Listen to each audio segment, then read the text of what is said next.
الرحمن الرحیم نن 8 فروری باندې د خان صاحب په کال باندې موږ راوتی یو. تیر شوی کال په 8 فروری باندې د پاکستان د عوام چې کوم د ووټ حق ته پای باندې ډاکا چول شوی و او زموږ چې کوم منډیټ و د پاکستان تحریک انصاف، بلکې دا د پاکستان تحریک انصاف حق او منډیټ نه، دا د پاکستان د عوام د منډیټ او حق په هغې باندې د ټوپک په زور باندې ډاکا چول شوی و. د هغې خلاف موږ راوتی یو او یو مسیا مناو. په ثوابه کې زموږ جلسه ده، دا زموږ ټول تحصیل رستم مرګري راغونډ شوي دي. موږ به ځو انشاءالله تعالی په شریکه باندې او یو مسیا به مناو.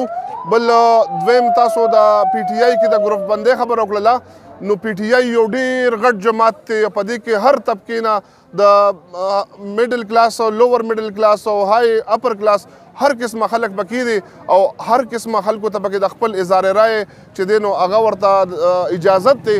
نو په دې وجه باندې خامخا اختلاف رای هم راځي. نو دا د پاکستان تحریک انصاف حسن دی. دې کې داسې زما په خیال خو دا کې دغه نشته، ځکه جمهوریت دی او دا یو جمهوري پارټي ده. نو چې ګروپ بندي پکې وي نو دا د اظهار رای د وجې نو دې یو ښه خبره ده، دا یو پوزیټیو خبره ده. پاکستان تحریک انصاف دې کې دغه خبره نشته. ډېره ډېره مهرباني. والسلام.